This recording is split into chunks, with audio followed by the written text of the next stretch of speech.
Odličen uvod v sezono, po Olimpiji sredo je sedaj padel še Triglav. Res je dober uvod, danes smo odigrali odlično tekmo, visoko zmagali.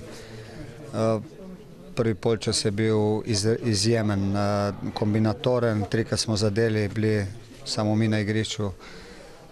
Tako da to sodelovanje v trenutkih, ko smo imeli žogo, je bilo res enkratno.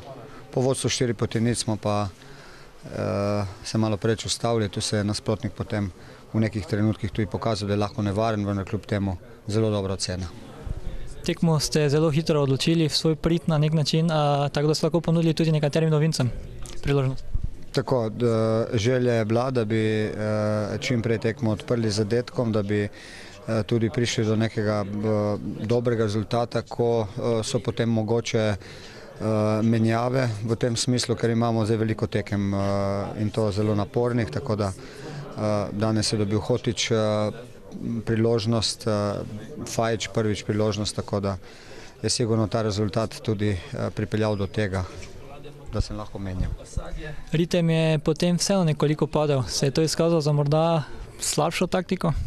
Ne, mi smo danes tekmo zmagali 4-1 in glede na to, da smo v celoti odigrali super tekmo, da smo zdaj v enem takem ritmu, ko imamo res veliko tekem, že zelo hitro nas čaka nova in to zelo pomembna, je povsem razumljivo, da se malček tudi, to so izkušnje, da se malček tudi počuvajo moči.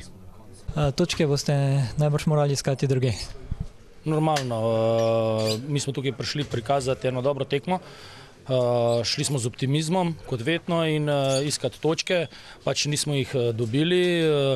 Čestitke Mariboru, čestitke mojim fantom za drugi polčas, pač prvi polčas je za pozabo, ni izgovorov, glave so bile težje kot kar noge, psihološka priprava pri nekaterih izgleda ni zalegla in to je plod tega rezultata, prvi polčas 3-0, tako da če bi se šteli drugi polčas 1-1, sem zadovoljen.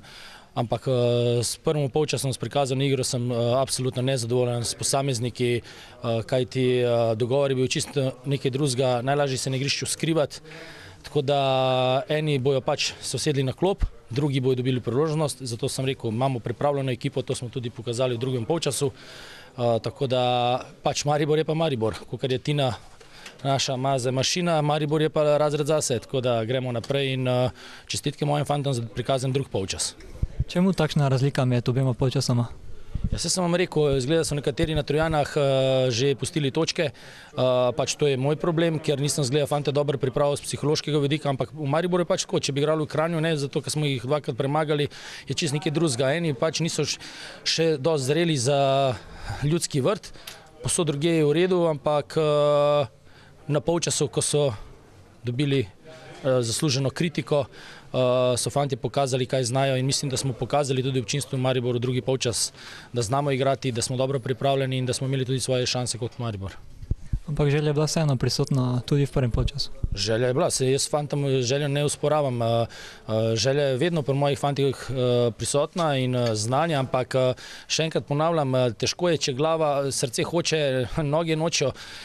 Če je veliko breme, je pač breme preveliko in se pravim, potem, ko so videli, da se da, so tudi še enkrat pravim demonstrirali, da znajo in gremo naprej. Đurković je znova zadev. Đurković je golgeter sedaj, ne vem, če je tovariš danes dal gol. Pisali so ga Rajčeviću, sicer je bil, ampak so ga sedaj. Đurković je prvi strelc, dali smo ga Mariboru, kaj če, Maribor je liga zase. Đurković tukaj je imel Bubonja enkratne dve priložnosti, tako, imeli smo svoje šanse, pokazali smo lepo tekmo drug polčas, lepo izhodišče imam za naprej in zame je bila ta tekma najlažja, ne glede na rezultat in za moje fante. Ampak eni pravim niso dozoreli še, ampak pustimo čas v čas in tudi naš čas bo prišel.